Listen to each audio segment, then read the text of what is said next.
And we will first look into like this category called shape from template.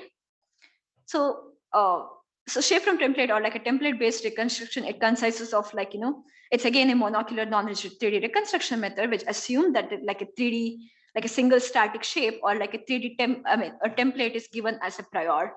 So this is like an active area of research for like around 2 decades. And then so we will first discuss templates, and then we will present some of the papers with different kinds of solving strategies.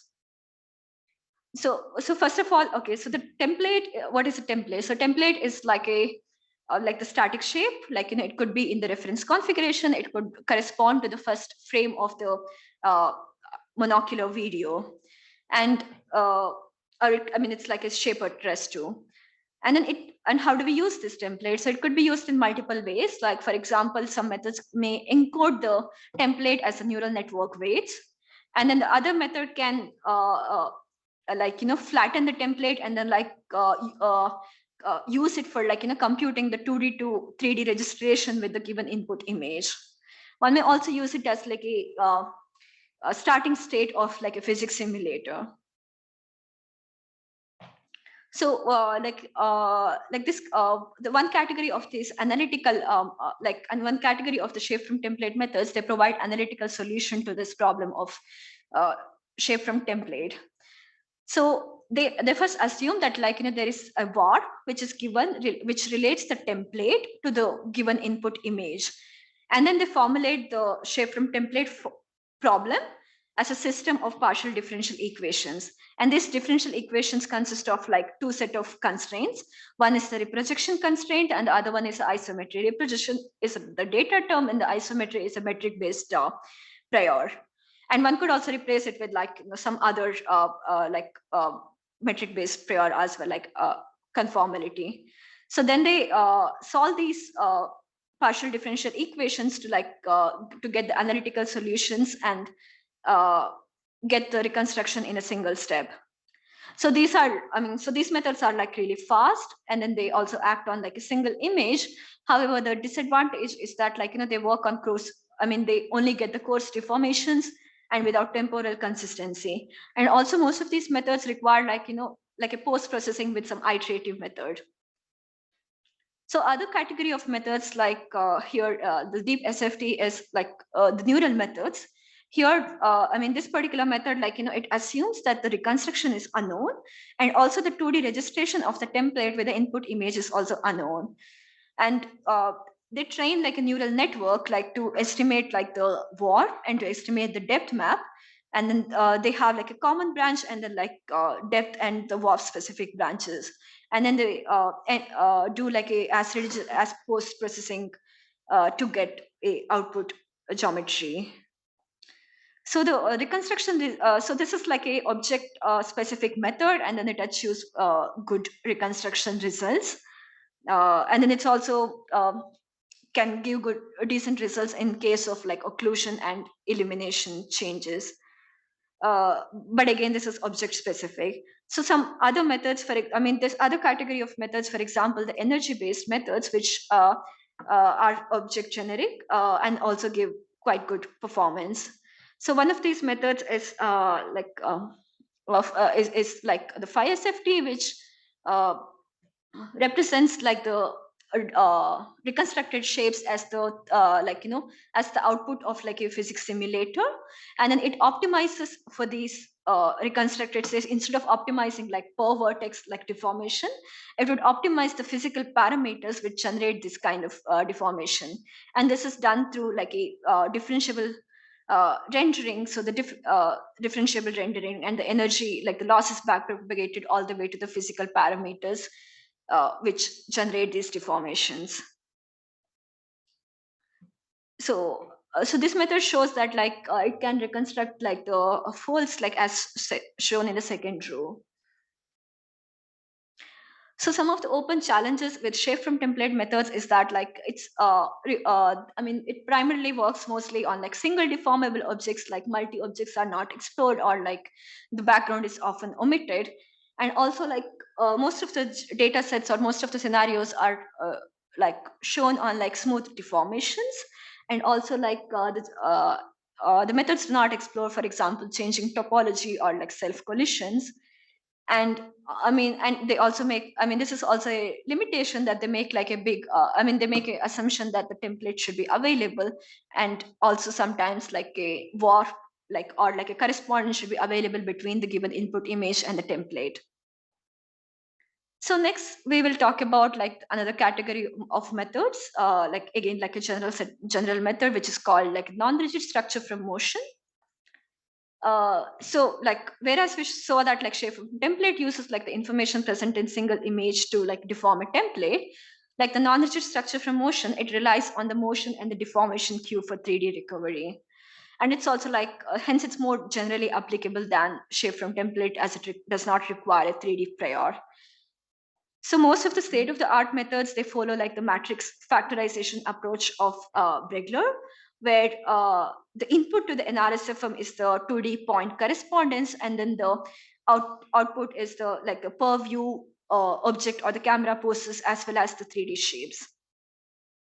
And often, most common prior assumption, like with NRSfM, is that the deformable shapes and then the trajectories, they span low rank subspaces. So while sparse NRSfM methods exist, we actually specifically focus on the dense NRSfM methods, and they operate on like per pixel densely tracked 2D point tracks, and they provide like a spatial coherence. So one of the methods which, for example, can do like a point tracking is this multi-frame optical flow and or like a video registration. So in this, like a single free keyframe is first selected, and then like all the points on this keyframe are like tracked across all the remaining views and subsequently used for reconstruction. However, this does not work very well in the case of like occlusion. So other so Tates and colleagues, they proposed like a video registration that's occlusion aware, where they detect, track, and like estimate uncertainties in the video in the occluded region, and then this improves the 3D reconstruction much better. So the dense NRSfM, like it's been tested on like multiple objects of like different scales, starting from the sun, the clothes, and then the human body tissues. So apart from like some of the state of the art methods do not make the assumption of like the low rank subspace, but rather they use some different priors. For example, the method by like Parashar, like they use which assume like a diffeomorphic mapping between the surfaces. They use the differentiables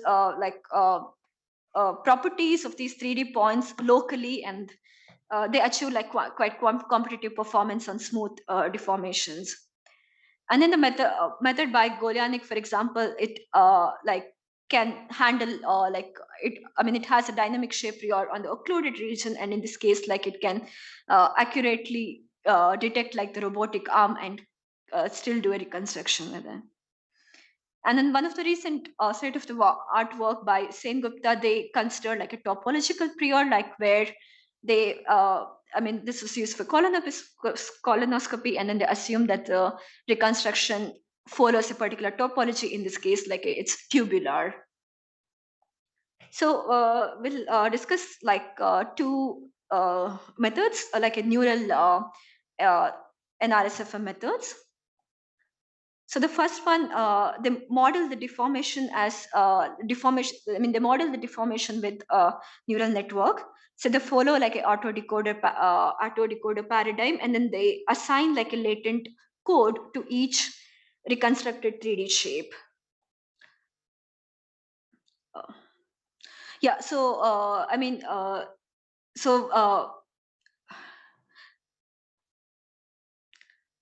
So because of the latent space, they learn like a lower dimensional function, which again like spans a low dimensional space.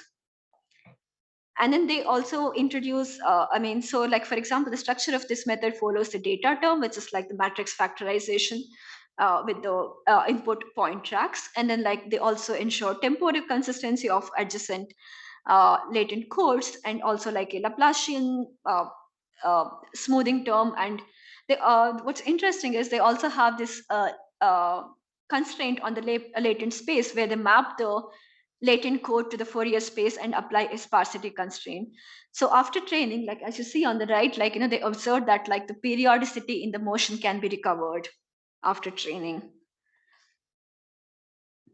So another similar method, like which also takes advantage of the smoothness bias of neural networks, and also like the low dimensional space of a bottleneck layer of like a kind of like a encoder decoder network is this neural trajectory prior. So they have like a spatial and this temporal smoothness through the neural network, and they also achieve like very good reconstruction results. So some of the open, concluding like dense NRSfM, some of the open challenges include, for example, I mean, one of the key limitations is that the NRSfM, like they depend on the 2D point tracks, which are like hard to obtain without noise and without noise. So most methods like evaluate on like a ground truth 2D matches. So in which case, like it really means the reconstruction is really like an upper bound on the possible reconstruction accuracy, and it's often not achieved in practice. And then and joint evaluation of like the 2D flow and then the rigorous 3D shape is actually rare. And then the NRSfM methods also makes some of the assumptions are not fulfilled in practice. For example, they assume that like a rigid initialization is required, and which is, for example, works quite well for faces, but it might not work very well for like highly non-rigid objects such as clothes. So, and in the next section, we'll actually discuss about some closely related methods which do not require any of these 2D point tracks or 3D templates. So it's also what's noticeable is that like there's a saturation in both like SfT and the NRSfM methods. So there's like a marginal improvements on the existing data sets, and then the data sets are often not very challenging, like they have small motions. And also with NRSfM, they consider like the points in the first frame for tracking, and in which case, like if the point is invisible, then you cannot get the reconstruction.